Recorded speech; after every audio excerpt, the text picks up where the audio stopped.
를 간절히 바라겠습니다. 오늘 우리가 봉독한 구약 성경의 말씀은 엘리야가 하늘로 올라가는 장면입니다. 그런데 엘리야가 하늘로 올라가는 장면을 잘 보면 우리가 일반적으로 가지고 있는 상식과 엘리야의 승천과는 좀 차이가 있습니다. 흑인 연가 중에서 Swing Low, Sweet Chariot, Coming for to Carry Me Home 이라는 노래가 있는데요. 번역하면 날 고향으로 데려가려고 달콤한 마차가 흔들리며 내려오네 이 뜻입니다. 여기서 마차라고 불리는 것은 엘리야가 불마차로 하늘로 올라간다 하는 것에 착안을 해서 엘리야를 하늘로 싣고 올라간 그 마차가 나에게 내려온다는 희망을 가지고 노래한 것입니다. 그런데 이 말씀은 오늘 우리가 읽은 열왕기하 2장 11절에 근거하고 있습니다. 그들이 이야기를 하고 가고 있는데 갑자기 불병거와 불말이 나타나서 그들 두 사람을 갈라놓더니 엘리야만 회오리바람에 싣고 하늘로 올라갔다. 본문의 말씀을 잘 보면 엘리야는 불병거를 타고 하늘로 올라간 것이 아니라는 것을 알 수 있습니다. 그들이 곧 엘리야와 엘리사가 이야기를 하고 가고 있는데 갑자기 불병거와 불말이 나타나서 그들을 갈라놓았다고 했습니다. 그리고 엘리야는 이 병거 곧 마차를 타고 올라간 것이 아니라 회오리바람에 싣고 하늘로 올라갔다 이렇게 나와 있습니다. 그래서 열왕기하 2장 16절에는 이렇게 되어 있습니다. 그리고 엘리사가 말하였다. 보십시오. 여기에 선생님의 제자들이 50명이나 있습니다. 우리들은 그 모두 힘 있는 사람입니다. 우리들을 보내셔서 선생님의 스승을 찾아보도록 하십시오. 주님의 영이 그를 들어다가 산 위에나 계곡에 내던졌을까 염려됩니다. 마차를 타고 하늘로 올라갔다면 산이나 계곡에 떨어질 그 이유가 없었을 것입니다. 그래서 제자들은 바람에 날려간 엘리야가 어디엔가 떨어졌을 것이라고 생각해서 찾아보려고 했던 겁니다. 엘리야는 바람을 타고 올라갔지만 그런데 또한 분명한 것은 불병거와 불말이 엘리야와 엘리사 두 사람을 갈라놓았다는 데 있습니다. 불병거는 차단하는 수단이었습니다. 엘리사가 더 이상 스승 엘리야에게 못 가게 막는 것이었습니다. 마치 모세가 떨기나무 불꽃 앞에서 자신의 신을 벗었듯이 엘리야와 엘리사 사이를 갈라놓았던 그 불은 정결함을 상징하는 겁니다. 저번 주 목회 단상에서 소개한 독일의 수도사인 헬무트 슐레겔이 쓴 불과 바람이라는 책 부제는 성령과 시와 묵상입니다. 그는 불과 바람은 전통적인 성령의 상징이라고 말하면서 불은 정화하는 힘이고 바람은 창조의 숨결이라고 했습니다. 그러니까 오늘 말씀에 불과 바람, 정결과 창조를 대입시키면 불병거는 엘리사를 정결하게 하는 것이고 엘리야를 하늘로 데려간 바람은 엘리사에게 새로운 숨결을 불어넣는 것입니다. 불과 바람이 되신 성령께서는 사람을 정화하고 변화시켜서 새롭게 창조하시는 분, 바로 그런 분이라는 것 아닙니까? 사도행전 2장의 오순절 성령의 사건도 불과 바람의 이야기가 나오고 있습니다. 오순절이 되어서 그들은 모두 한 곳에 모여 있었다. 그때 갑자기 하늘에서 세찬 바람이 부는 듯한 소리가 나더니 그들이 앉아있는 온 집안을 가득 채웠다. 그리고 불길이 솟아오를 때 혓바닥처럼 갈라지는 것 같은 혀들이 그들에게 나타나더니 각 사람의 위에 내려앉았다. 하늘에서 세찬 바람이 불었고 이 바람이 온 집안에 가득 찼다 했습니다. 그리고 불길이 솟아올랐다 했습니다. 불과 바람이 그 자리에 있었던 겁니다. 오순절 다락방에 숨어있던 이 사람들은 성령의 불로 정화되었고 성령의 바람으로 새로운 생명을 얻었습니다. 그래서 숨어있던 다락방을 박차고 오순절 축제에 몰려든 사람들, 곧 예수를 십자가에 못 박으라고 소리쳤던 그 군중들을 향해서 예수가 주님이라고 담대히 외쳤던 것입니다. 베드로의 설교는 그 사람들에게 전해져 이들 역시 정화되기 시작했습니다. 베드로의 설교를 듣고 그 마음이 찔렸던 군중들은 형제들이여 우리가 어떻게 하면 좋겠습니까? 이렇게 말했던 것 아닙니까? 성령의 불과 바람은 과거 엘리야의 시대와 오순절 예루살렘에서만 일어나는 과거의 사건이겠습니까? 아닙니다. 오늘 우리 시대 우리 공동교회에도 일어나야 하는 그런 일이 아닙니까? 날마다 나를 정화하시는 성령 하나님, 새로운 생명을 주시는 하나님과 동행하면서 살아가는 것, 바로 이것이 우리가 추구해야 할 신앙생활이 아닙니까? 그런데 오늘 우리가 교독한 갈라디아서에서는 성령의 열매를 더 구체적으로 말씀해주고 있습니다. 오늘 우리가 교독한 갈라디아서 5장 17절에서 바울은 이렇게 말씀했습니다. 육체의 욕망은 성령을 거스리고 성령이 바라시는 것은 육체를 거스립니다. 이 둘이 서로 적대 관계에 있으므로 여러분은 자기가 원하는 일을 할 수 없게 됩니다. 이 말씀만 보면 육체와 영혼은 갈등하고 있다. 영혼은 좋은 것이고 육체는 나쁜 것이다. 정신은 좋은 것이고 몸은 나쁜 것이다 라고 하는 영과 육의 이원론과 이분법의 갈등을 이야기하는 것 같습니다. 그런데 오늘 갈라디아서의 말씀을 잘 읽어보면 육체의 행실은 우리가 알고 있는 이 몸뚱아리야 육을 말하는 것이 아니고 성령이란 이 육체와 분리된 인간의 본질을 말하고 있는 것이 아니라는 것을 알 수 있습니다. 먼저 19절에서 21절까지 육체의 행실에 관해서 바울은 이렇게 말씀하고 있습니다. 육체의 행실은 환히 드러난 것들입니다. 곧 음행과 더러움과 방탕과 우상숭배와 마술과 원수매중과 다툼과 시기와 분냄과 분쟁과 분열과 파당과 질투와 술취함과 흥청망청, 먹고 마시는 노름과 그와 같은 것들입니다. 바울이 육체의 행실이다, 육적이라고 말한 음행, 더러움, 방탕은 이 육체와 같이 눈에 보이는 것이 아닙니다. 만일 이것이 우리의 육과 같다, 눈에 보이는 것이다, 만질 수 있는 것이다 이렇게 말하면 저는 여러분에게 이렇게 말할 수 있을 것입니다. 음행을 한번 가져와 봐라. 더러움과 방탕을 한번 가져와 봐라. 가져올 수 있습니까? 못 가져옵니다. 왜냐하면 이것은 보이고 만질 수 있는 육의 것이 아니라 보이지 않는 영적인 것이기 때문에 그렇습니다. 특히 바울은 갈라디아서 5장 19절에 말씀하고 있는 음행과 더러움과 방탕은 20절에 있는 우상숭배에서 나온 겁니다. 그리스와 로마가 지배하고 있는 이들 예배의 의식 안에는 예배와 함께 성행위와 같이 동반되는 경우가 많았습니다. 특히 갈라디아 지역에서는 여신을 숭배하는 신전에서 여성 제사장들이 성적인 종교 의례를 담당하고 있었습니다. 성행위를 예배라고 생각했던 겁니다. 그래서 바울은 음행과 더러움과 방탕이라고 말했던 겁니다. 또한 마술이란 텔레비전에서 나오는 마술이 아니고 헬라어로는 파르미키아라고 하는데요. 이것은 점술입니다. 이 역시 신전 안에서 행해지던 주술적인 점술을 말하고 있는 겁니다. 그러니까 육체의 행실이란 곧 우상숭배이고 이 우상숭배로 인한 음란함이지 우리의 몸뚱아리를 두고 이야기하는 게 아닙니다. 그리고 21절에 흥청망청 먹고 마시는 노름과 그와 같은 것들 이렇게 말했는데요. 성전 안에서 방탕과 음행에 타락한 예식을 행했던 그 사람들은 일상 안에서도 습관이 되어서 흥청망청 먹고 마시고 놀게 되는 것 아닙니까? 이렇게 사는 사람들은 하나님 나라를 상속받지 못한다고 했습니다. 그렇다면 하나님 나라를 상속받을 수 있는 사람들은 누구이겠습니까? 바울은 갈라디아서 5장 22절에서 23절까지 성령의 열매에 관해서 말씀하고 있는데요. 성령의 열매는 사랑과 기쁨과 화평과 인내와 친절과 선함과 신실과 온유와 절제입니다. 이런 것들을 막을 법이 없습니다. 이렇게 말했습니다. 과거에는 성령의 9가지 열매라고 해서 외우고 했었는데요. 성령을 받으면 우리의 삶에 9가지의 덕목이 생겨난다. 이렇게 알고 있지만 어거스틴은 그의 책 요한복음 강론집에서 이렇게 말했습니다.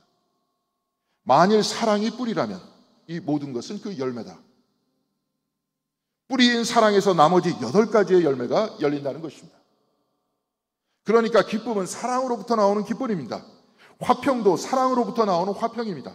인내와 친절과 선함과 신실과 온유와 절제 모두 따로 있는 것이 아니라 사랑으로부터 나오는 인내와 친절과 선함과 신실과 온유와 절제다. 이 말입니다.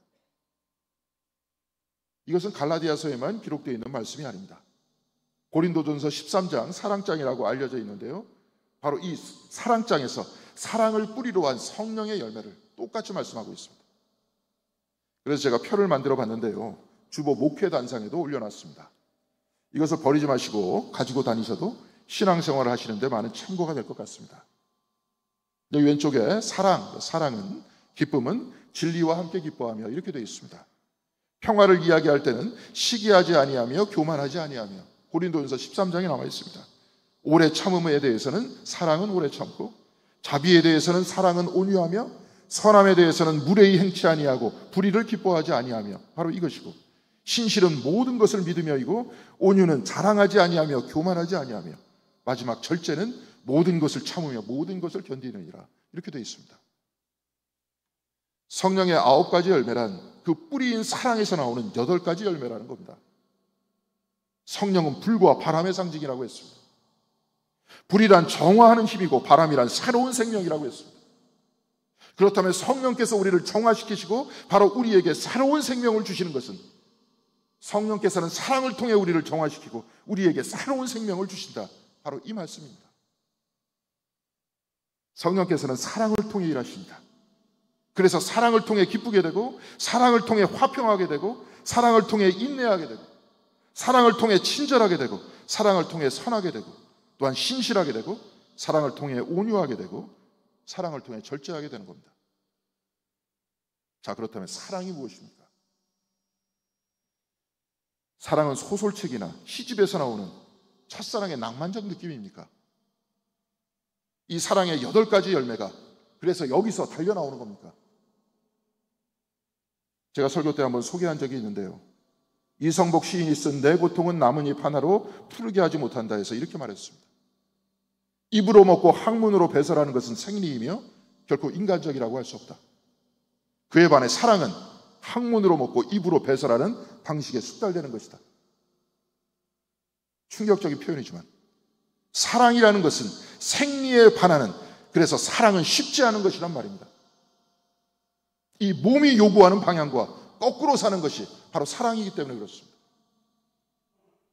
예수께서는 마태복음 22장 37절에 내 마음을 다하고 내 목숨을 다하고 내 뜻을 다하여 주 너의 하나님을 사랑하라, 이렇게 말씀하셨고, 마태복음 22장 23절에 내 이웃을 내 몸과 같이 사랑하여라고 하시면서 성경의 중심은 하나님 사랑과 이웃 사랑, 이 2가지라고 했습니다.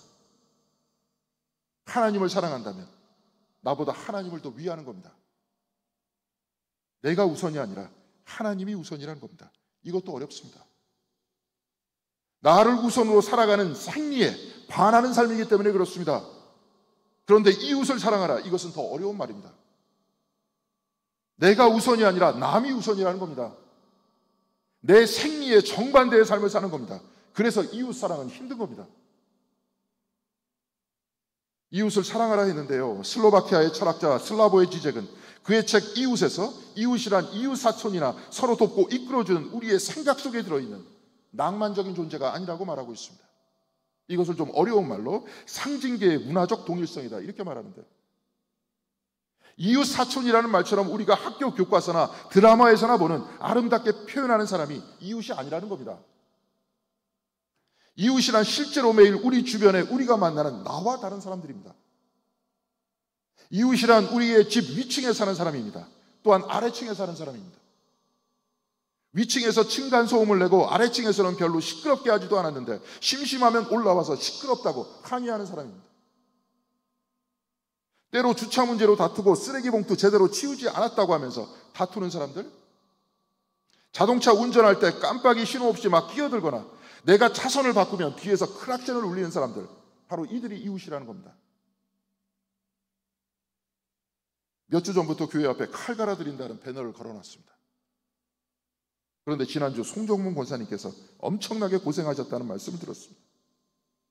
칼 무료로 갈아준다고 하니까 어떤 분이 칼 10개를 가져왔다는 겁니다. 10개 다 가는데 2시간 걸렸다는 겁니다.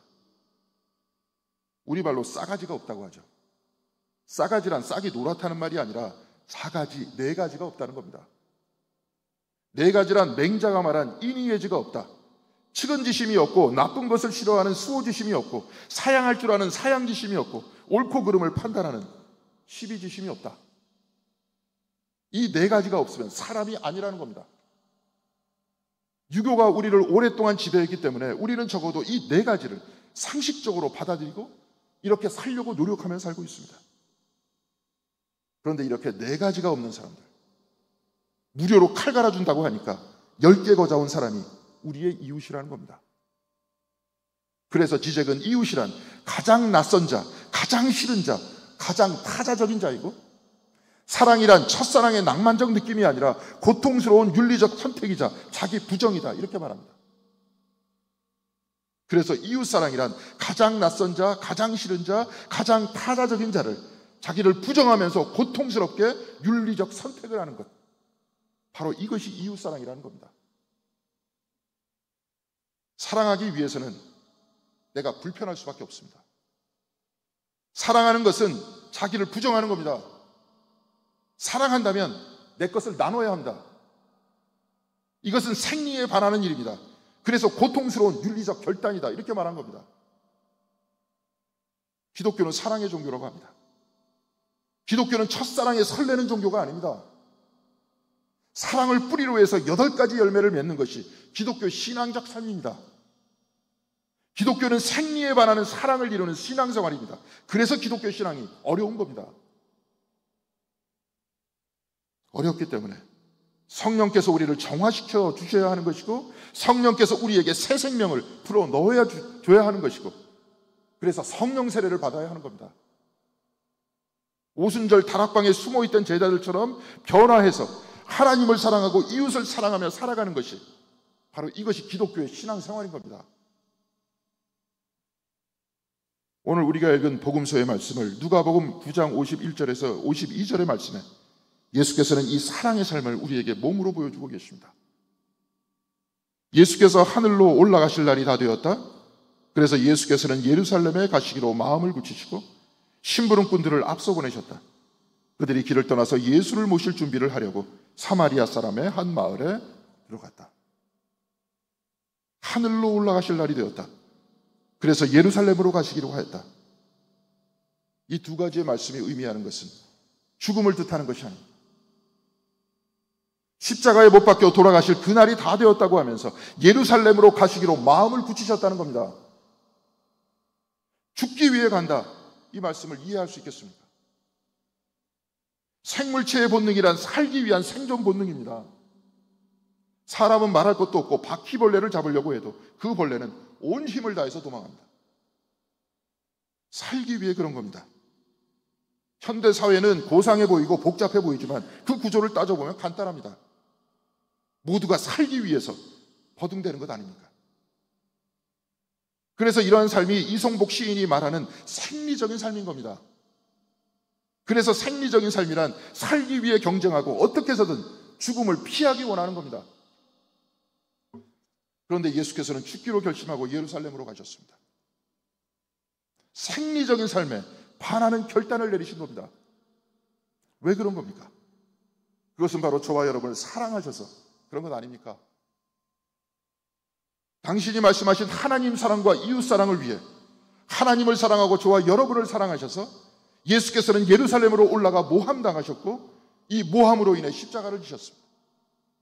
그 고통스러운 십자가 위에서 주님께서는 하나님이 없는 하나님의 부재를 경험하셨습니다. 그리고 그 위에서 죽으셨습니다. 그래서 예수께서는 모함당하는 사람과 같이 계시고 고통당하는 사람과 같이 계시고 하나님께서 어디 있는가라고 외칠 정도의 극단적 고난의 상황과 죽음 안에도 우리와 같이 계시는 것 아닙니까? 바로 이 사랑으로 우리가 구원을 얻게 된 것 아닙니까? 우리가 이 사랑을 받았으니 우리도 주님 닮은 삶을 살아야겠다, 이렇게 결단하면서 살아가는 것이 기독교인의 신앙생활 아닙니까? 그런데 이것은 우리의 결단만으로 되지 않습니다. 그래서 성령을 받아야 한다는 겁니다. 사도행전 2장에는 최초로 성령을 받은 사건이 나옵니다. 이 오순절 성령의 사건을 신학에서는 교회의 생일이다, 이렇게 말합니다. 예수께서 성령으로 잉태하여 태어나셨듯이 교회 역시 성령으로 인해 탄생한 겁니다. 교회는 예수를 닮은 성령의 사람들이 모인 곳입니다. 성령의 움직임이 예수의 움직임이었고 성령의 결단이 예수의 결단이었듯이 성령의 움직임이 교회의 움직임이요 성령의 결단이 교회의 결단이 되어야 한다는 것 아닙니까? 성령께서는 사랑을 통해 우리를 정화하시고 우리에게 생명을 주신다 했습니다. 사랑이란 생리에 반하는 삶이라고 했습니다. 이웃사랑은 자기를 부정하며 나와 다른 낯선 이를 사랑하는 것입니다. 그러니까 교회는 생리적인 본능과 문화에 따라 움직이는 곳이 아니라 생리에 반한 사랑의 결단을 내리는 곳입니다. 그런데 우리는 사랑하고 있습니까?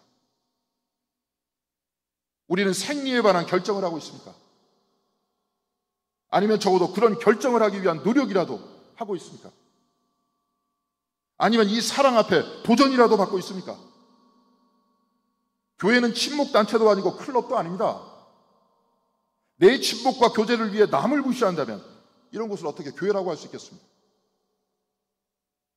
이웃을 사랑하는 것은 가장 낯선 자, 가장 싫어하는 자, 가장 타자적인 자를 사랑하기 위한 요청이고 그 고통스러운 윤리적 선택이자 자기 부정이라고 했습니다. 사랑하는 것은 힘이 듭니다. 그래서 내가 사랑하는 것이 아니라 성령께서 우리를 사랑하게 하시게 해야 합니다. 그래서 예배에 참여하는 것이고 그래서 말씀을 듣고 결단하는 것 아닙니까? 예수께서는 하나님 사랑과 이웃 사랑이 당신의 말씀의 중심이요 구약 성경 전체를 꿰뚫는 가르침이라고 했습니다. 그리고 바울은 성령의 열매를 가르치면서 성령께서는 사랑을 통해 우리를 정화시키고 우리에게 생명을 주신다고 했습니다. 사랑이 뿌리가 되어서 8가지의 열매가 맺히고 바로 이것이 교회와 성도의 삶이라고 했던 것입니다. 사랑하는 성도 여러분, 교회는 어렵지만 사랑하는 곳입니다. 교회는 하나님을 사랑하고 이웃을 사랑하는 곳입니다. 하나님의 사랑을 배우고 이웃 사랑을 배우는 곳입니다. 그래서 사랑할 수 있는 기회가 있을 때 불편해도 사랑해야 하는 겁니다. 그래야 사랑의 열매가 우리에게 열리고 성령 안에서 세상과는 다른 삶을 살아가게 되는 것입니다. 바로 그곳이 하나님 나라를 상속한 사람들의 모임인 교회라는 겁니다. 사랑하는 성도 여러분, 이제 성령의 열매를 맺으며 살아가는 저와 여러분이 되시길 바랍니다. 성령께서는 사랑을 통해 열매를 맺으시고 사랑을 통해 우리를 정화시키시고 우리와 온 세상에 새 생명을 불어넣어 주십니다. 사랑하는 성도 여러분, 성령께서 사랑을 통해 저와 여러분과 우리 교회를 정화시켜 주길 바랍니다. 우리의 생각과 우리의 편견과 우리의 한계를 정화시켜 주시길 바랍니다. 성령께서 우리에게 그리고 우리 교회에게 새로운 생명을 불어넣어 주시길 바랍니다. 하나님을 사랑하고 이웃을 사랑하는 저와 여러분이 되길 바랍니다.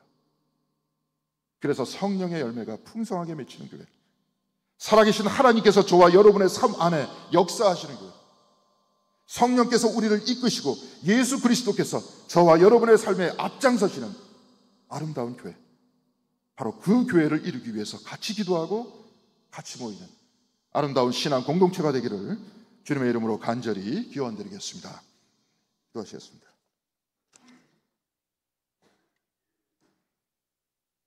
사랑과 은혜가 충만하신 하나님 감사드립니다. 오늘도 우리 모두를 모아주시고 또한 우리로 하여금 사랑을 배울 수 있도록 도와주시는 은혜 감사드립니다. 인간적으로 남을 사랑하기가 너무나도 힘들지만 성령 하나님 끊임없이 우리를 정화시켜 주시고 우리에게 새로운 힘을 불어 넣어 주셔서 주님께서 주시는 그 생명 안에서 주님께서 우리를 통해서 이루고자 하시는 그 뜻을 이룰 수 있는 저희들의 삶이 될 수 있도록 인도하여 주시옵시고 또한 이곳에 공동교회를 세우셨사오니 주님께서 이 공동교회를 통해서 이루어 주시고자 하시는 주님의 뜻을 이루는 아름다운 교회가 될 수 있도록 끊임없이 우리를 정화시켜 주시고 끊임없이 새 생명을 우리들에게 불어넣어 주시옵소서.